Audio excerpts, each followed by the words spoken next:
귀로 여는 세상. 영심이 책방에 오신 여러분, 환영합니다.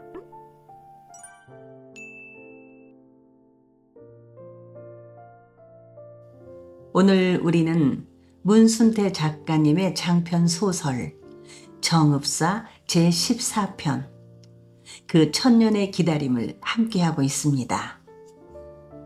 지난 13편에서 남편 도림을 애타게 기다리는 월하의 깊은 그리움이 그려지고 있었지요. 그녀는 기다림이 곧 삶임을 선언합니다. 한편 도림은 번뇌를 뒤로하고 완산주를 떠나 친구 여물치가 있는 벽골로 향하며 개인의 안위를 넘어 더 큰 가치를 위해 다시 일어설 결심을 다집니다. 우리 함께 14편으로 갑니다.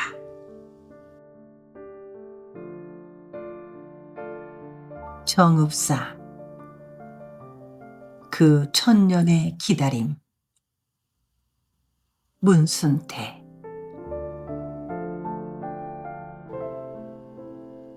해가 기울고 산 그림자가 넉넉한 들판을 덮어내리기 시작하자 도림은 비로소 등성이를 내려와 마을로 향했다.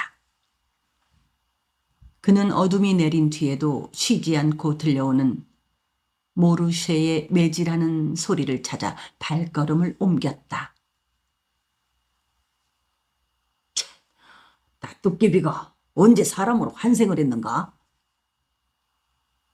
여물치가 도림을 보고 처음 퉁겨낸 소리였다. 오랜만에 만났는데도 찐덥게 반가워하는 기색도, 그렇다고 박대를 하는 것도 아닌 짐짐한 얼굴로 그를 맞았다. 여물치는 도림이 살아온 저간 소식을 죄 알고 있는 듯 했다. 우선 욕이나 좀 시켜주게. 아침부터 좁쌀 하나를 입에 넣지 않은 도림은 입을 열 기력조차 없이 염치불구하고 그렇게 말했다. 그러자 여물치는 들고 있던 쇠매를 내려놓더니 기름 심지불이 켜있는 안채 귀퉁이 방으로 도림을 안내하였다. 방문을 열어주고 나서 요기할 것을 가져오겠다며 여물치가 짐 모퉁이를 돌아간 후에도 도림은 한동안 처마 밑에 우두커니 서 있기만 하였다. 후줄근한 모습으로 여물치를 찾아와서 걸식부터 하게 된 자신의 처지가 너무 한심스러웠던 것이다. 게다가 여물치가 어딘가 그를 뜨악하게 대하는 것만 같아 심사가 조금은 뒤틀렸다. 에라 모르겠다 하는 심정으로 방 안에 들어선 도림은 새로 깐 대자리에 퍼지르고 앉아 얼핏 방 안 등물을 휘둘러 보았다. 방구석에 새까맣게 머리대가 베어든 목침 하나와 낡고 후줄근한 남정네 옷가지 나부랭이가 횃대에 아무렇게나 걸려있는 것으로 보아 호라비 방이 분명했다. 먼청 목이나 죽이세. 여물치가 왼손에 술병을 오른손에 주발을 들고 방 안으로 들어서면서 여전히 살갑지 않은 말투로 입을 열었다. 여물치, 자네 각시는 어디다 숨겨두었는가? 도림은 완산주에 있을 때 두어 차례 이곳에 와서 먼 발치로 여물치를 바라만 보고 돌아가곤 했었다. 서너 달 전에 왔을 때 여물치는 여자와 함께 살고 있었다. 도림은 여물치가 장가를 든 것을 알고 이제 싸움터로 돌아가기는 틀렸구나 생각했었다. 여물치는 도림의 무릎에 여드럽는 얼굴로 휘적 웃었다. 자, 목이나 축이세. 진작에 찾아올 줄 알았었는데 좀 늦었구먼.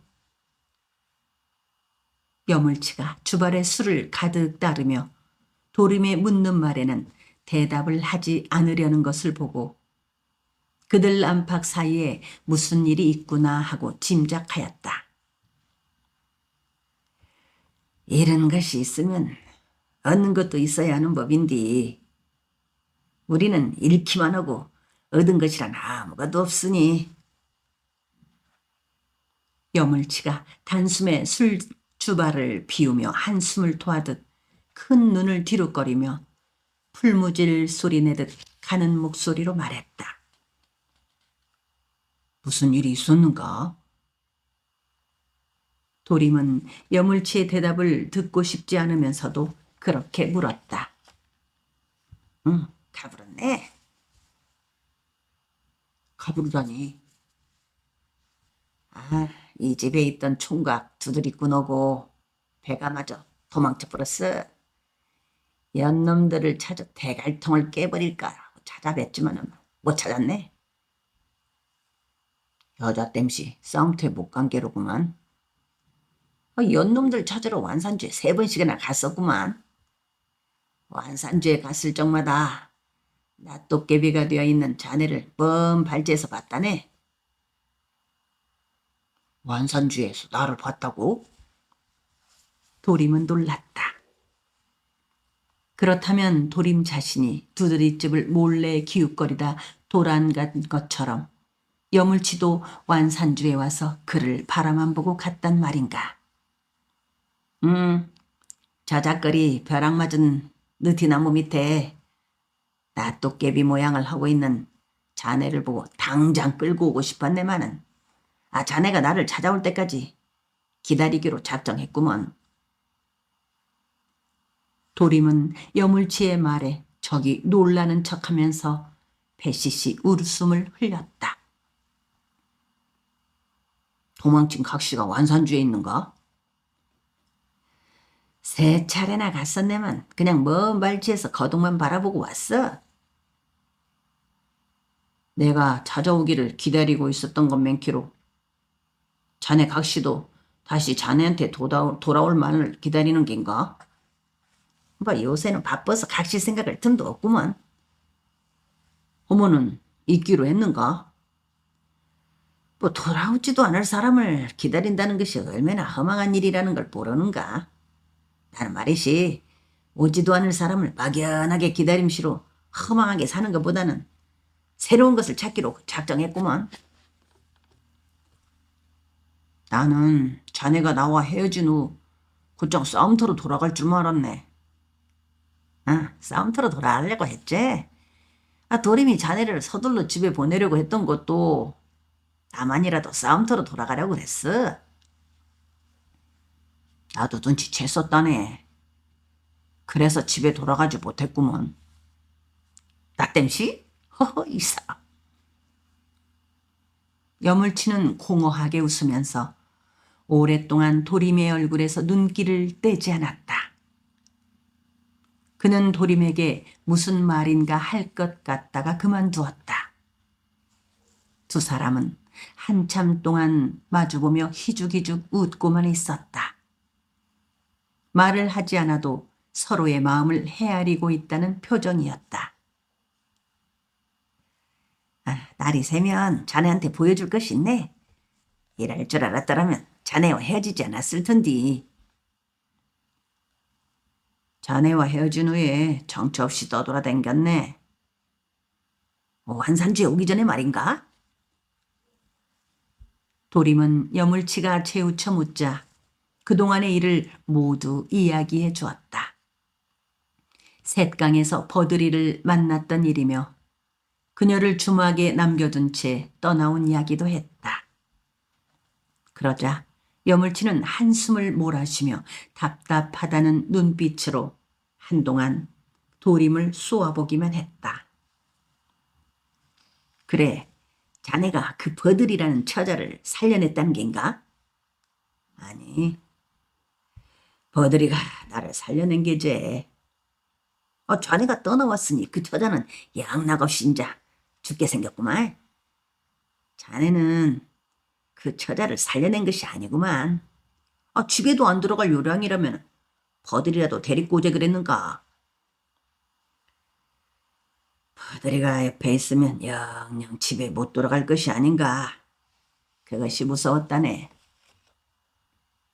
집에는 안 들어가겠다면서. 언젠가는 돌아가야지. 이 얘기 몹쓸 사람. 자네는 두 여자한테 죄를 진 거여. 두 여자 마음속에 불만 싸질러 놓았구만 그려.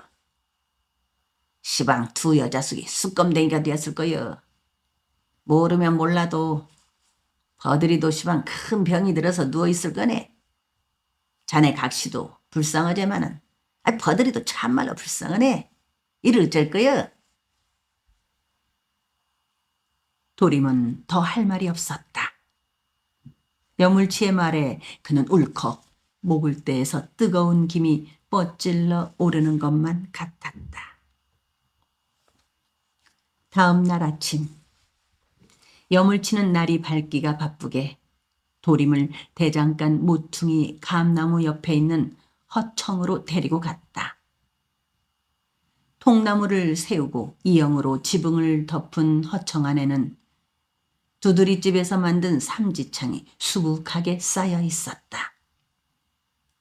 삼지창을 보는 순간 도림은 문득 금마 싸움의 기억이 떠오르고 얼굴 상처가 심하게 실룩거리면서 경련이 일어나는 것만 같았다. 죽어가는 군사들의 비명과 칼과 창에 찔려 피를 흘리면서 고통의 신음소리가 범벅이 된 그 싸움터에서는 삶과 죽음이 따로 떨어져 있는 것이 아니었다. 죽음 안에 삶이 있고 삶 속에 죽음이 함께 자리하고 있었다. 도림은 성 안에서 함께 살았던 군사들이 떼죽음을 당했던 순간을 떠올리면서도 자신도 모르게 몸서리를 쳤다. 도림이 여물치의 부축을 받으며 금마를 빠져나올 때 길바닥에 신라군의 창검에 찔려 피를 흘리고 쓰러진 채 살려달라고 손을 휘젓는 사람들의 모습이 아직도 눈에 선하게 밟혀왔다.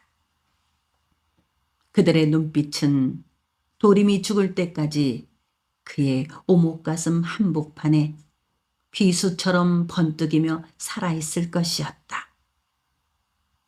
그날 도림과 여물치는 그들을 외면한 채 그곳에서 도망쳐 나오기에 바빴다. 아무도 그들을 돕지 못했다. 그곳에서 도림은 마서량 출신의 키다리도 보았다. 그 역시 피범벅이 되어 길바닥에 쓰러진 채 애절한 눈으로 도림을 쳐다보며 손을 휘저었다. 그러나 도림은 자신이 살아남기 위해서는 그를 도울 여유가 없었다. 도림은 키다리가 자신의 얼굴을 알아보지 못했기를 바랄 뿐이었다. 그는 뒤돌아볼 겨를도 없이 도망치듯 그곳을 벗어났다. 금마를 빠져나온 도림과 여물치는 밤이 되자 완산주 조금 못 미쳐 산모롱이 마을 외딴집에서 하룻밤을 묵었다. 그날 밤 도림은 통증 때문에 한잠도 못 잤다. 새벽이 되자 두 사람은 길을 떠났다. 금산사가 있는 엄매로 통하는 작은 언덕배기 황토길에서 그들은 금마에서 도망쳐온 50명쯤 되는 백제 폐잔병들과 만났다. 그들은 창검을 들고 있었으나 이미 전의를 상실해 싸울 기력은 없어 보였다. 그들은 엄매로 들어갈 것이라고 했다. 도림과 여물치도 당분간 그들과 행동을 같이 하기로 했다. 그들이 언덕배기 황토길에서 잠시 숨을 돌리고 나서 막고개 아래로 내려섰을 때 한 무리의 신라군과 마주쳤다. 그들은 상수리나무 숲속으로 도망쳤으나 대부분 신라군의 화살에 맞거나 창검에 찔려 죽고 말았다. 신라군들의 포위당한 나머지 20 남은 명쯤의 백제군은 더 도망갈 수조차 없었다. 싸우다가 창검에 찔려 죽든가 도망치되 화살에 맞아 죽든가 둘 중에 하나를 택해야만 했다. 여물치와 도림은 어차피 죽기는 마찬가지라고 생각하고 기왕이면 싸우다 죽기로 했다. 그때 여물치와 도림은 미친 듯 싸웠다. 여물치는 검을 휘둘렀고 도림은 죽은 백제군에게서 취한 삼지창을 들고 싸웠다. 그들 몸 안 어디에 그런 힘과 용기가 숨어 있었는지 자신들도 몰랐다. 몸이 성취하는 도림도 놀랐다. 그들은 금마에서 죽어간 사람들을 떠올리며 창검을 휘둘렀다. 싸우는 순간은 죽음조차도 두렵지 않았다. 금마에서 비참하게 죽어간 사람들을 위해서는 싸우다 죽어도 좋다는 생각뿐이었다. 여물치도 도림도 태어나서 지금까지 이렇듯 두려움 없이 용감하게 싸워본 것은 처음이었다. 이곳에서 살아남아 엄매로 함께 들어간 사람은 도림과 여물치 외에 3명에 불과했다. 도림은 그 싸움에서 눈에 화살을 맞고도 살아났다. 그때 우리 두 사람 참말로 원 없이 잘 싸웠지. 그때 모양으로 다시 한번 싸우고 자꾸만. 금마가 온통 피바다가 되었던 그날을 생각하면은 자다가도 벌떡벌떡 일어난다니까. 나는 나라가 절단났기 땜시 죄 없는 백성들 목숨가정도 버러지 모양 천대를 받는다는 것을 이제서 깨달았구만. 도림은 느티나무 아래서 만났던 주걱턱 병사를 떠올리며 말했다. 그때 일을 생각하고 싶지도 않네. 군사들이 죽은 것은 그렇다 치고 금마에 사는 백성들이 무슨 지혜가 있다고 도륙을 당했단 말인가. 다만 백제 백성이라는 이유만으로 죽음을 당하다니 아무래도 죽는 날까정 못 잊을 거로구만. 여물치도 그때 일을 떠올리며 치를 떨었다. 엄매로 도망칠 때 모양으로 다시 싸우고 자꾸네. 시방이라도 듣지 않아. 원한다면 얼마든지 신라군과 싸울 수가 있네. 내가 왜 집으로 돌아가지 않았는지 아는감? 그때는 잘 몰랐나면은 나한테는 처자식 맞는 일보다 더 중요한 일이 있을 것 같아서였네. 이대로 주저앉아서는 안 될 것 같아서였어. 도림은 삼지창을 미친 듯 휘저댔다. 여물치는 그러는 도림을 다소 염려스러운 눈빛으로 지켜보았다. 아직 싸움은 끝나지 않았네. 나도 알고 있네. 그땜시 내가 버들이 베리고 자네한테 왔네. 도림은 여물치의 눈치를 살펴보며 말했다. 그래 잘 왔어. 나는 자네가 집에 들어가지 않으면 종당에는 나를 찾아올 줄 알고 있었구만. 여물치의 그 말을 듣고 도림의 눈빛이 달라졌다. 옳거니 아직 백제는 살아서 숨을 쉼쉬로 꿈지럭거리고 있는겨. 내가 엄묘에서 나와 정처 없이 배회할 적에도 신라군은 완산주까지 가까이 발을 들여놓지 못했구먼. 이봉산성을 지키던 백제군이 패해서 벽골 쪽으로 내려간 거 보았네. 그들은 벽골에서 모여서 다시 싸울 거라고 했나마는 백제군들이 벽골 쪽으로 몰려들고 있다더만 그려. 아직 백제는 살아있구먼. 그는 다시 삼지창을 집어들고 그것을 한참 동안이나 유심히 들여다보았다. 그러고 나서 손으로 삼지창을 어루만지듯 쓰다듬 보기도 하고 흉터난 볼에 문질러 보기도 하였다. 순간 도림의 얼굴에 희미하게나마 생기가 돌기 시작했다. 아, 시방도 싸움이 한창이라네. 벽골에서? 어디 벽골 한 것뿐이겠는가? 도림은 여물치의 그 말에 단소를 버들이한테 주고 오기를 참 잘했다고 생각했다.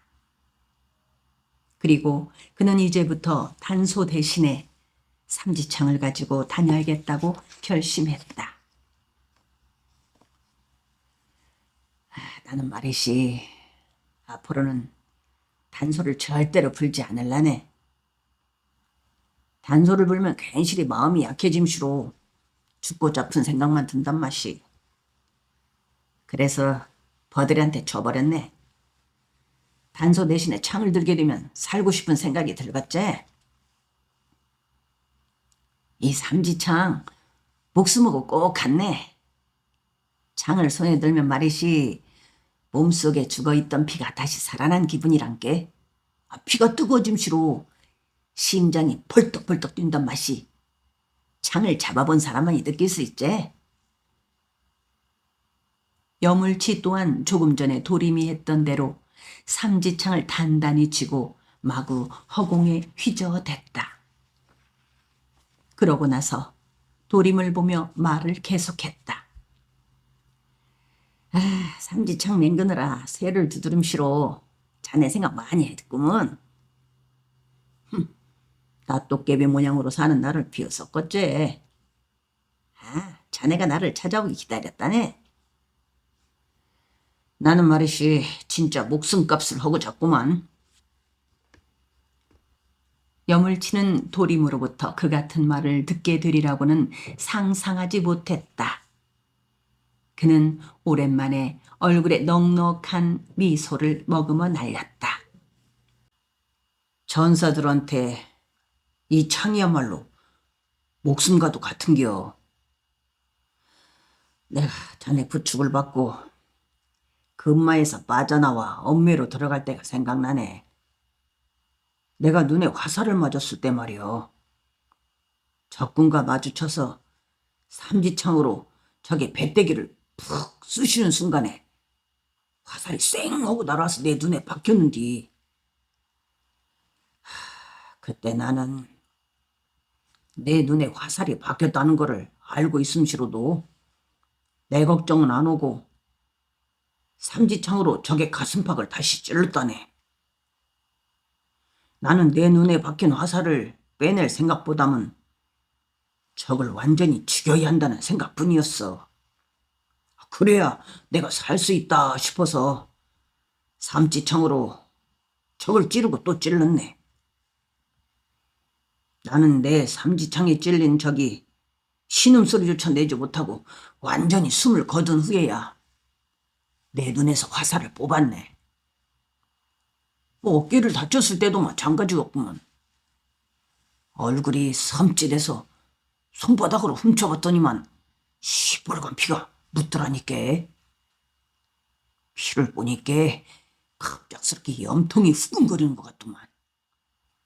그래서 삼지창을 휘두름시로 적군 놈을 끝까정 따라가서 등을 푹 쑤셔버렸지. 그놈 숨이 뚝 끊어질 때까정 삼지창으로 벌집을 맹글었어. 그러고 나니까 분이 풀림시로 엄청 아프다란 맛이. 내가 손으로 눈을 감싸진 채 쓰러져 있을 때 여물치 자네가 뒤쫓던 신라군 한 놈을 죽이고 나한테 달려와서는 덤불 속으로 숨었지. 자네는 나를 2번씩이나 구해줬구먼. 도림은 끔찍스러웠던 지난날의 기억을 떠올리며 한참 동안 열을 올려 말했다. 여물치는 큰 눈을 꿈뻑거리면서 도림의 말에 귀를 기울였다. 여물치는 도림의 말에 적이 놀라는 표정이었다. 도림한테 그런 강인함과 끈덕진 구석이 있는 줄을 몰랐었다. 하기야 죽이기 아니면 죽음을 당하기 일수인 싸움터에서는 사람이 제정신을 잃게 마련이라는 것을 모르는 바가 아니었다. 이 삼지창 갖다 줘야겠어. 누구한테? 주류성으로 싸우러 갈 사람들이 나를 기다리고 있다네. 주류성이라면 복골 아래쪽 아닌가?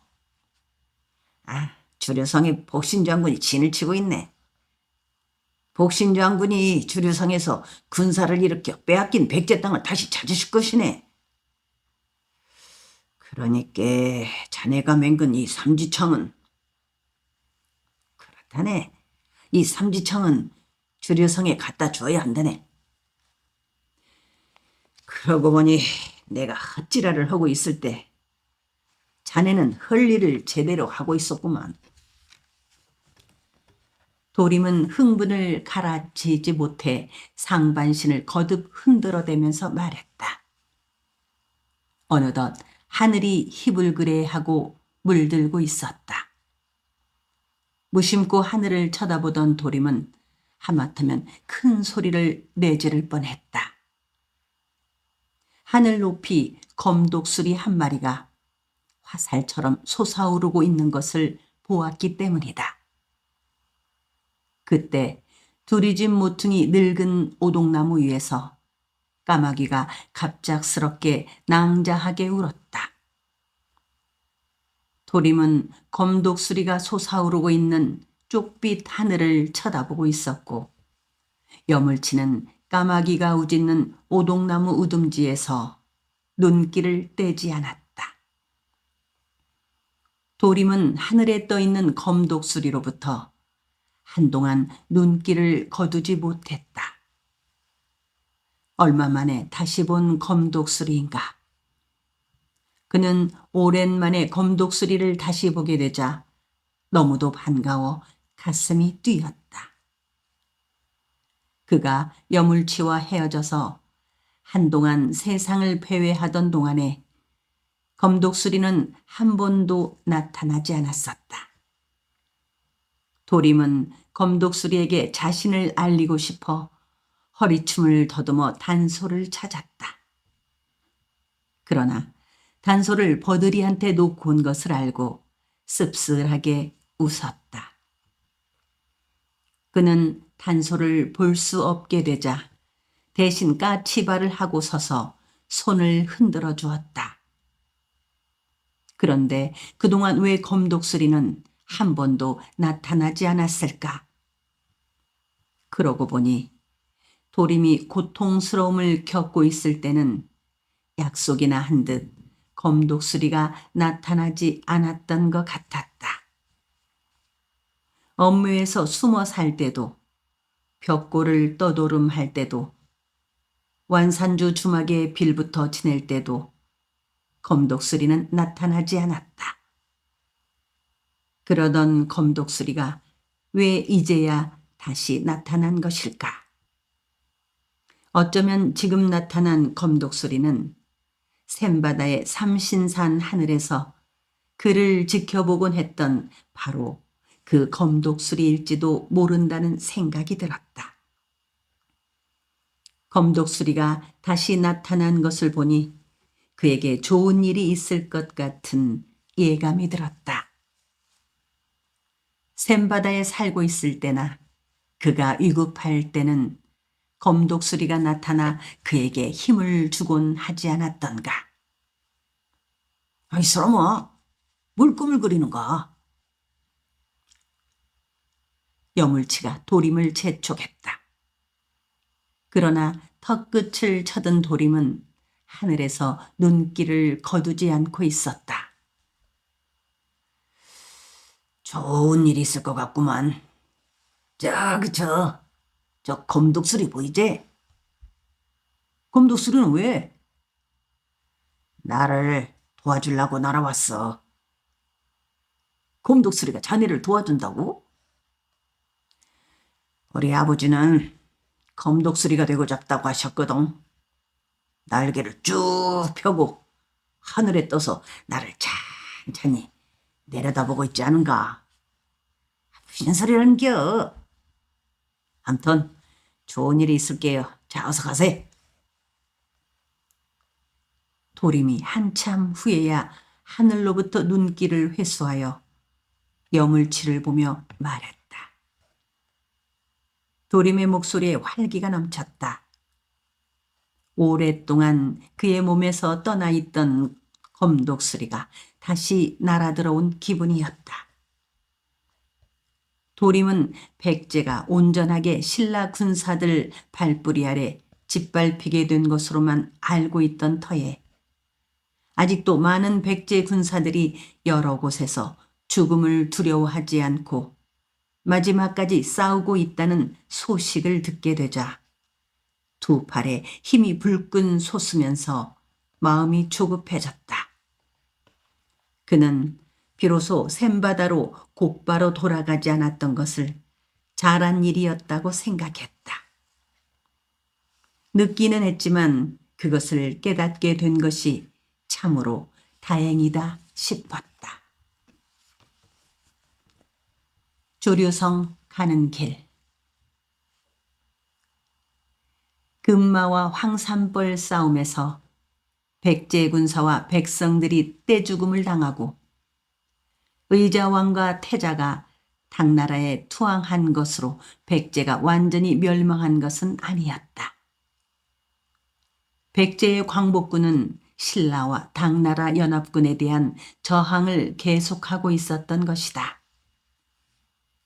궁궐이 자리한 사비성이 연합군의 수중에 들어간 직후에 사비성에서 가까운 남잠성, 진현성, 임존성을 중심으로 백제군의 저항이 끈질기게 계속되었다. 특히 자평 정무는 흩어진 백제 패잔병들을 다시 모아 두시 원악을 거점으로 신라와 당나라 군사를 치고 성의 남쪽 고개의 울타리를 둘러쳐 연합군과 맞싸웠다. 이 무렵 백제 군사들은 비록 사비성을 빼앗기기는 하였으나 주변의 숨어 남은 성에 진을 치고 연합군을 괴롭히고 있었다. 물론 사비성 남쪽의 여러 지방의 백제군은 그때까지도 건재했다. 그러던 중에 일본에 머물고 있었던 왕자 풍장이 돌아왔고 무왕의 종제 복신과 중도침이 풍장을 옹립하여 주류성을 거점으로 항전을 펼치기 시작했다. 백제 광복군은 사비성을 에워싸고 연합군을 공격하여 피해를 주었다. 이에 신라는 원군까지 보내 광복군을 물리치려고 하였으나 되려 여러 차례 패퇴를 거듭하였다. 이 무렵에 백제의 겸달풍의 군장으로 있던 흑치상지가 사비성 함락 당시에 패전군사 3만여 편을 제편 300여의 크고 작은 성들을 되찾았는가 하면 복신과 연결하여 다시 사비성을 탈환할 계획을 세우고 있었다.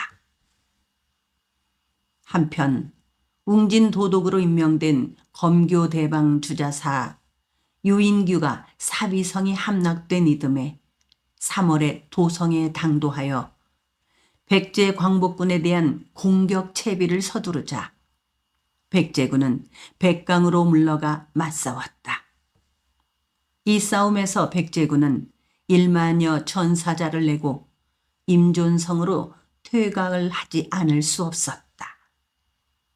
그러나 백제 땅의 서북부는 광복군의 세력권 내에 있었고 웅진과 사비성은 연합군의 수중에 들어갔다고는 하지만 광복군들이 애워싸 신라군은 거의 고립된 것이나 징배 없었다. 더욱이 고구려가 말갈과 손을 잡고 신라 영토인 북한 산성을 공격하니 백제의 입장에서 본다면 고구려가 간접적으로 백제를 응원한 것이나 같아서 신라로서는 큰 공경에 처하게 되었다. 또한 당나라에서는 내친김에 고구려까지 칠 계획으로 신라의 군량을 보내줄 것을 요구하고 나서 신라로서는 더욱 어려움을 당할 수밖에 없었다. 백제군은 고구려가 북한 산성을 치는 것에 힘입어 여러 성을 되찾고 웅진과 사비성으로 통하는 연합군의 보급로를 모두 차단하기에 이르렀다. 이렇듯 백제는 부여도성을 빼앗긴 후로도 여기저기서 광복군들의 활약이 눈부셨으며 신라와 당나라 연합군의 백제의 끈질긴 저항에 온갖 난관을 겪어야 했다. 그러던 백제 광복군의 활동이 갑작스럽게 퇴색의 조짐을 보이기 시작했다. 당나라 웅진도독 유인궤가 백제군으로부터 시달림을 받고 견디다 못해 본국의 원병을 처하여 우이야 장군 손인사를 웅진도행군 총관으로 삼아 7,000명의 군사를 보내 지원케 한 때문이다. 유인궤는 원병이 도착하기 전에 전공을 세울 목적으로 웅진 남쪽 백제군이 진을 치고 있는 여러 성들을 공략하여 손에 넣었다. 전세가 점점 불리해지자 백제 왕자 풍장은 고구려와 일본의 원병을 청했다.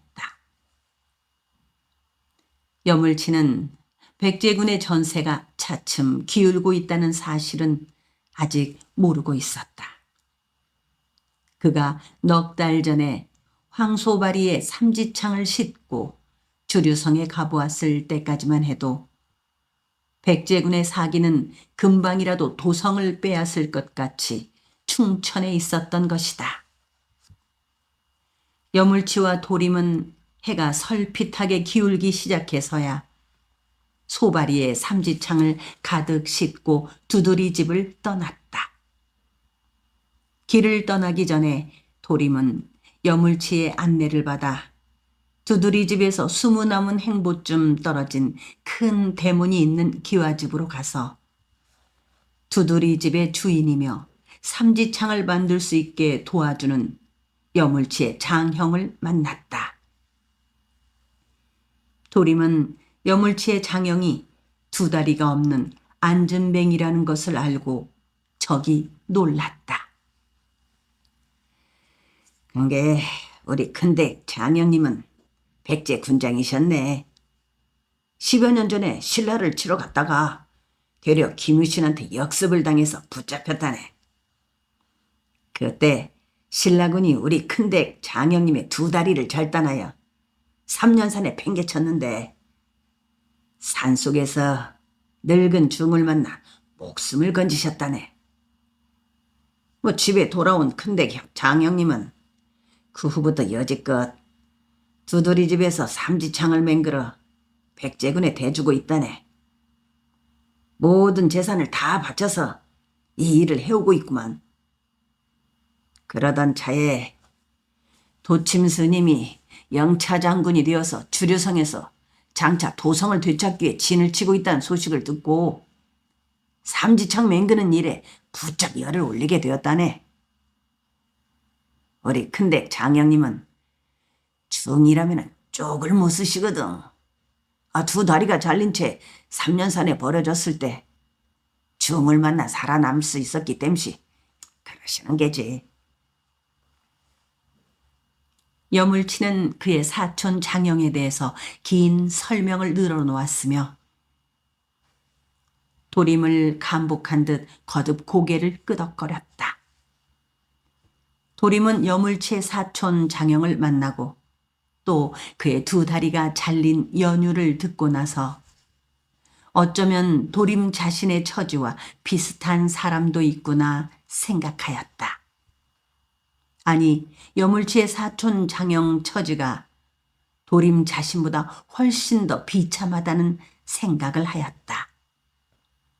도림 자신은 겨우 한쪽 눈과 뺨에 상처를 입었을 뿐인데 여물치의 사촌 장영은 두 다리를 잃었지 않은가.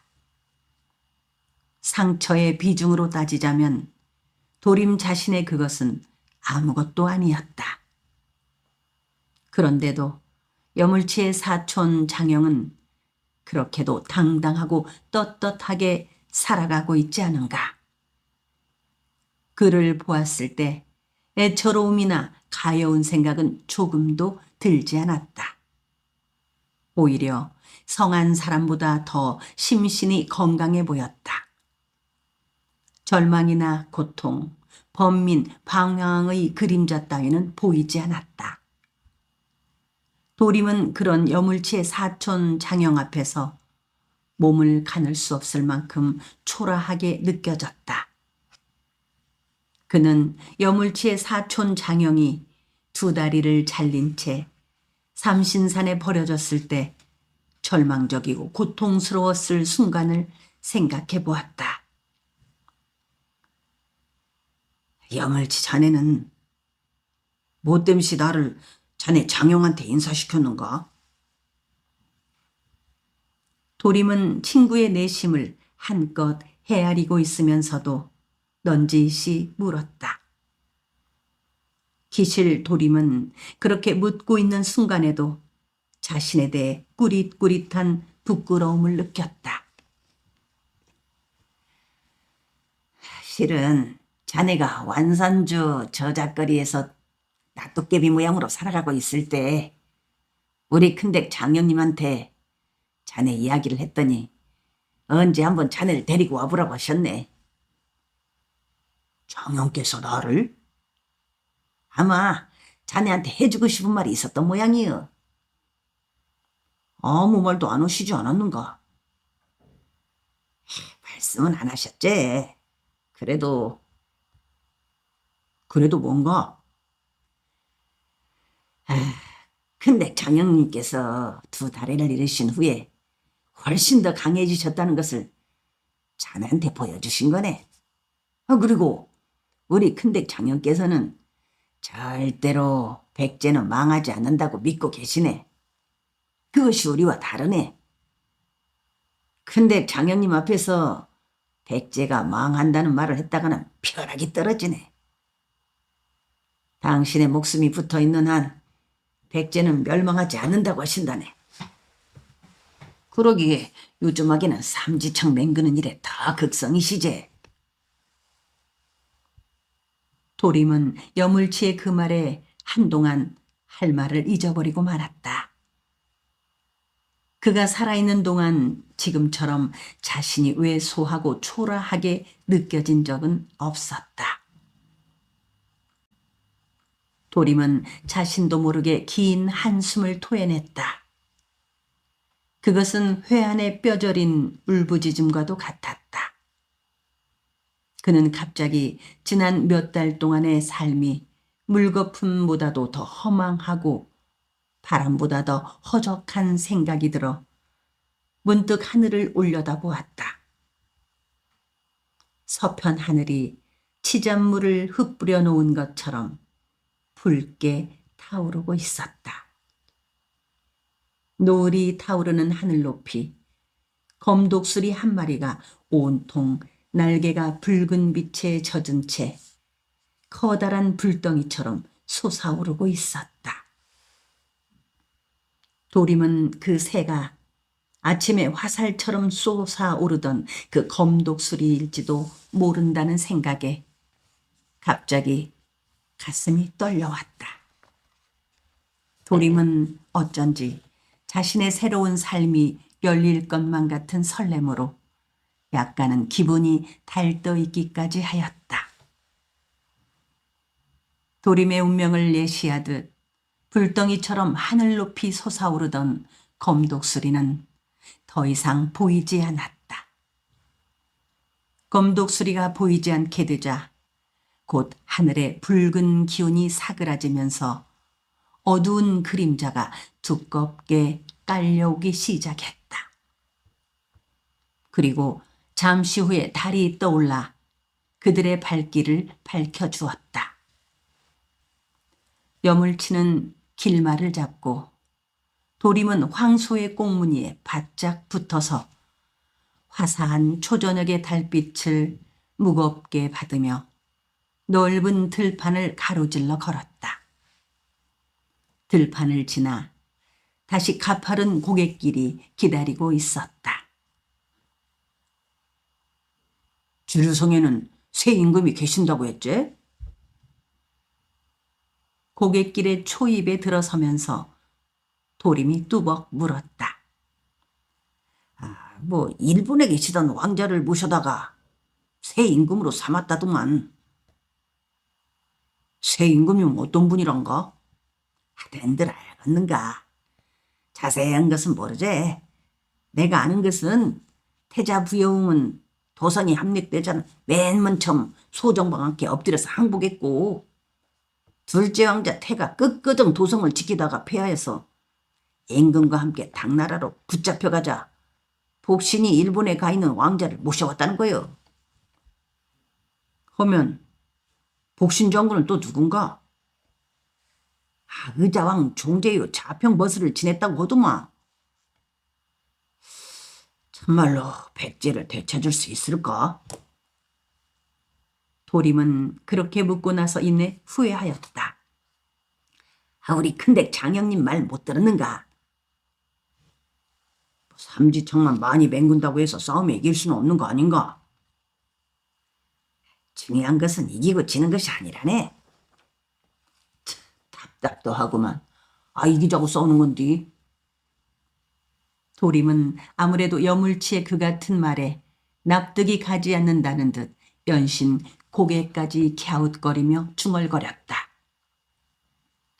우리 큰댁 장형님 이야기로는 나라가 망하고 흥하는 거는 하늘의 뜻이고 그저 우리는 대장부 도리를 다 하면 된다는 게요.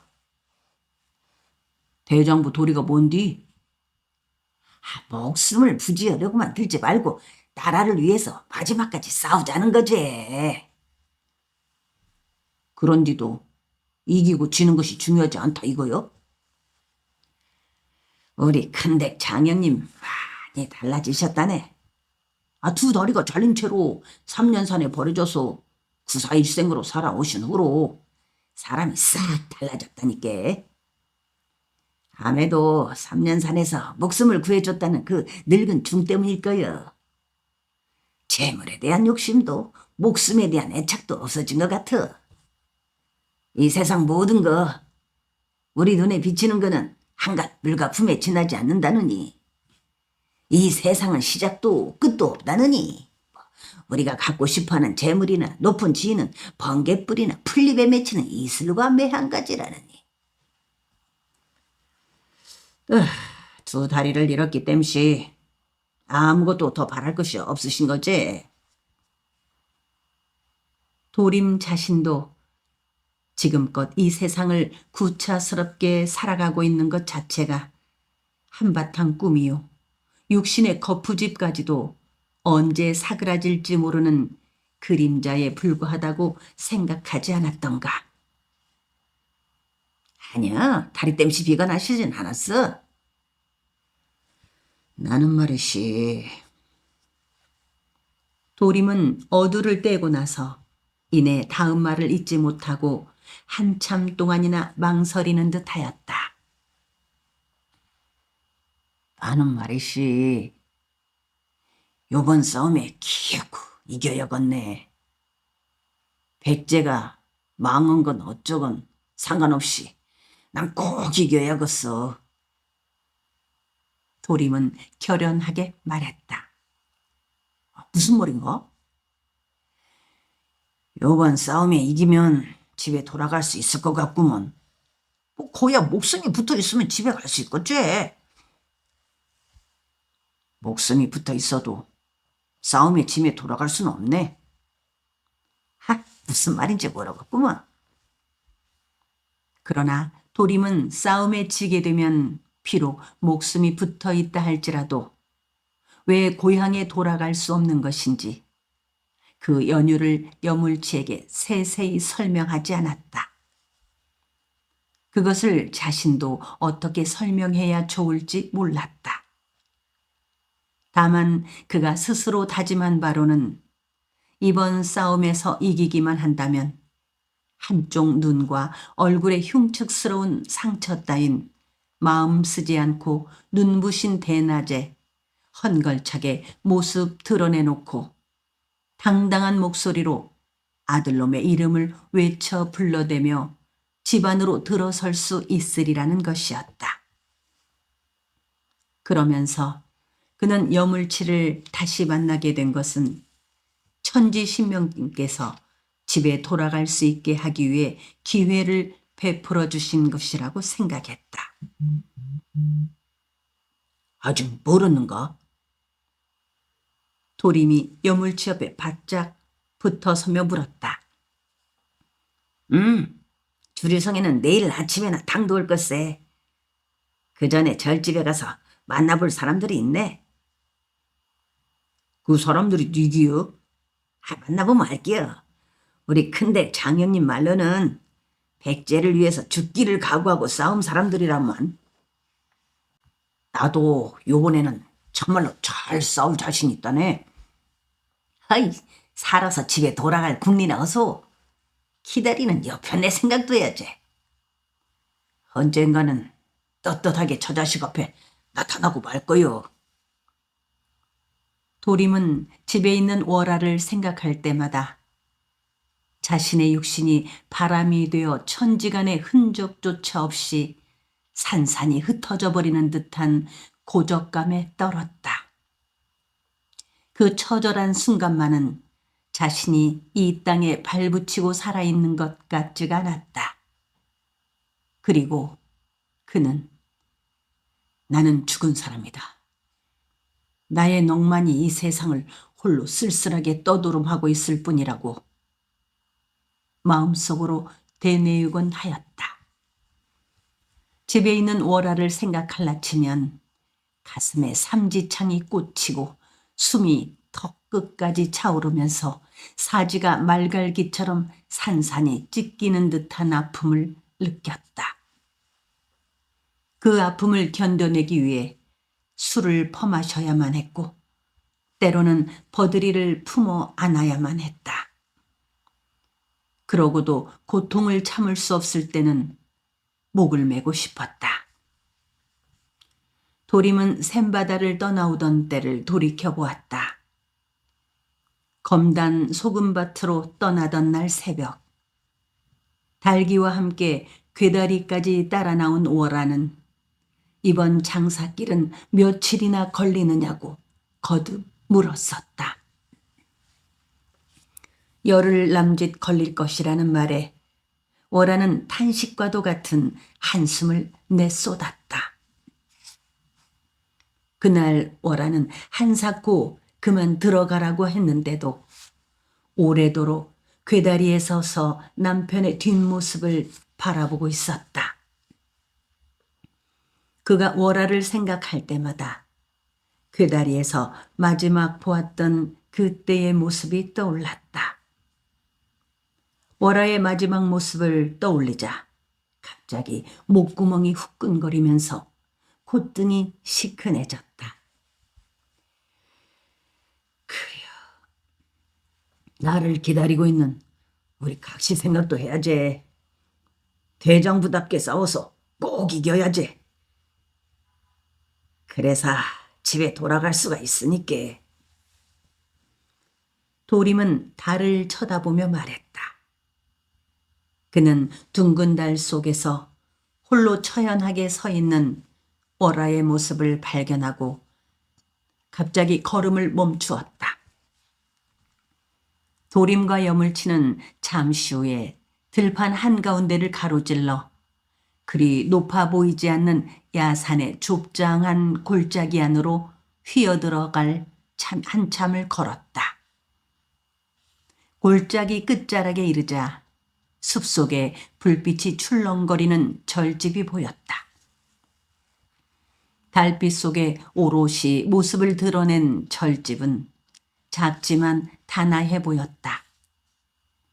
절집 마당으로 들어서며 여물치가 헛기침으로 인기척을 알린 후 스님을 부르자 법당문이 열리면서 먹장삼 차림에 작달막한 키에 늑수그레한 스님이 대돌로 내려섰다. 오셨구려. 밤길에 고생이 많습니다. 노스님은 달빛 속에서 첫눈에 여물치를 알아보고 합장을 했다. 그러고 보니 그동안 여물치는 여러 차례 이 절집에 왔던 모양이었다. 도림의 귀에 노스님의 목소리가 낯설지 않았다. 금마에서 같이 싸웠던 도림이라는 친구입니다요. 조류성으로 가고 싶어 해서 같이 왔습니다요. 여물치의 소개가 있자 노스님은 다시 도림을 향해 두 손을 모았다.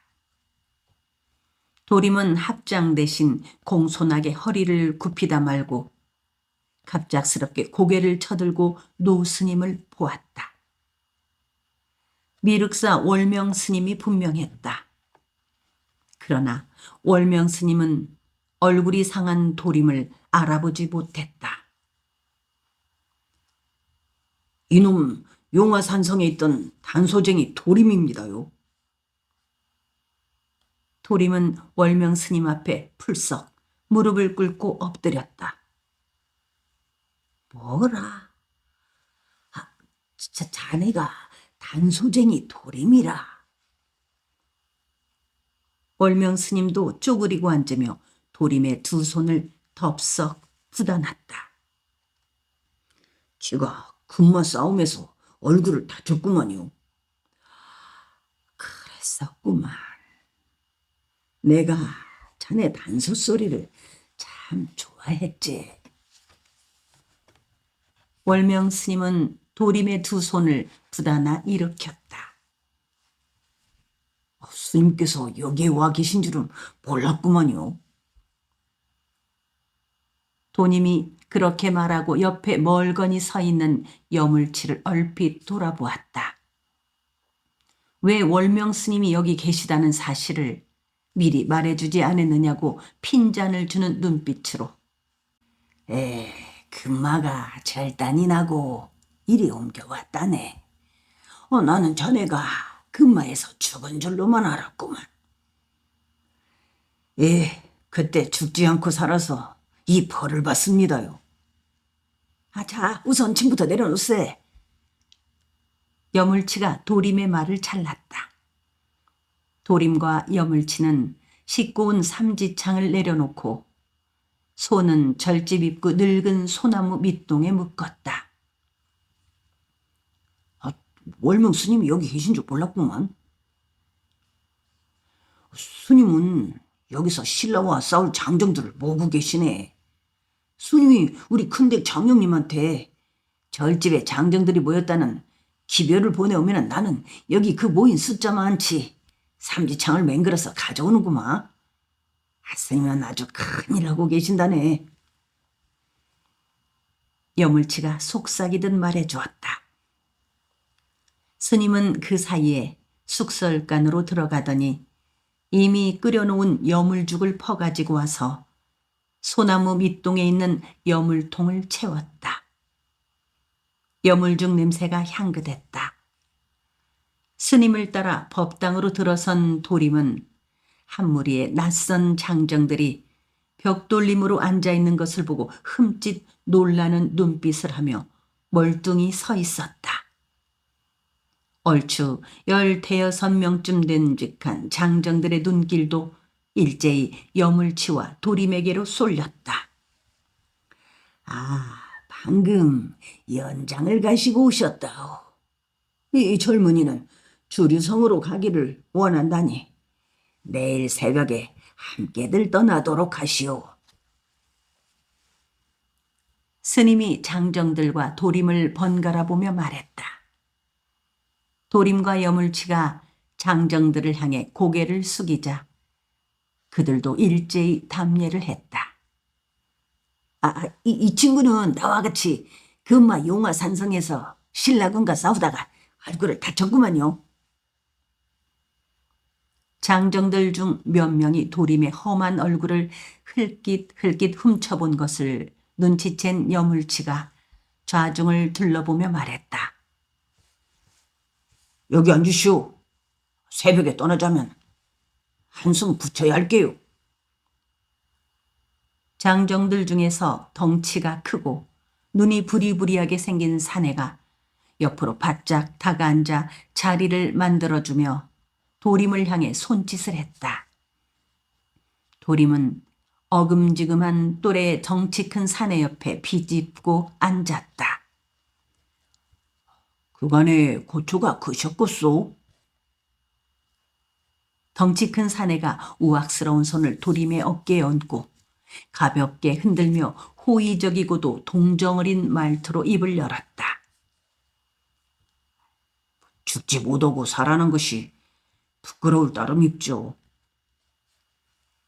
형씨가 신라군과 싸울 때 나는 주막에서 기집년들 끼고 살았으니 다야말로 부끄럽기 짝이 없소. 덩치 큰 사내의 그 말에 도림의 얼굴에 가벼운 미소가 번졌다. 그는 생긴 것과는 달리 정이 많은 사람이라 여겨졌다. 새벽 예불 시간에 맞춰 일어나려면 그만 눈을 붙입시다. 덩치 큰 사내가 입바람을 만들어 심짓불을 끄며 말하자 모두들 그 자리에서 발을 뻗고 마룻바닥에 등을 붙였다. 그들은 몸을 누이기가 무섭게 코를 골았다. 장정들이 늘비하게 누워있는 법당 안을 달빛이 환하게 비추었다. 모로놓은 도림은 달빛을 받아 희부옇게 모습을 드러낸 연화대의의 미륵불상을 바라보았다. 미륵부처님이 극이 도림을 내려다보고 있는 것 같았다. 어쩌면 미륵부처님이 도림 자신의 마음속에 첩첩이 쌓인 번뇌와 그리움과 바람들을 속속들이 들여다보고 있는 것만 같았다. 순간 그는 부처님의 그에게 눈으로 말을 하고 있는 것처럼 느껴졌다. 도림아, 참고 기다려라. 내가 하상하는 날까지 기다리면 내 소망이 모두 이루어질 것이다. 그의 귀에 부처님의 목소리가 들리는 듯하였다. 미륵 부처님이시여, 나는 미륵님의 하생을 믿어보기로 했습니다요. 그날이 꼭 오리라 믿고 있습니다요. 미륵님이 하생하시는 날, 저도 떳떳하게 저 자식을 만날 수 있으리라 믿고 있습니다요. 그날이 올 때까정 어떤 고초도 참고 이겨내기로 했구만요. 미륵 부처님이시여, 저는 미륵님이 하생하실 날을 기다리고 또 기다릴 것입니다요. 그러니 남자답게 싸울 수 있도록 용기를 주시옵소서. 그래야만 자랑스럽게 저 자식을 만날 수가 있습니다요. 도림은 마음속으로 부처님께 답했다. 그러고 나자 신통하게도 마음이 평화로워지면서 스르르 눈이 감겼다. 막 잠이 들려는데 밖에서 월명 스님이 낮은 목소리로 도림을 불렀다.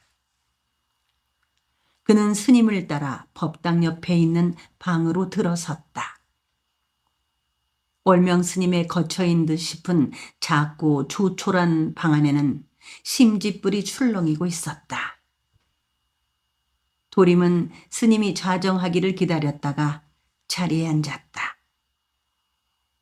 스님은 되도록 도림의 얼굴을 보지 않으려는 듯 지그시 눈을 감은 채 상반신을 좌우로 천천히 흔들었다.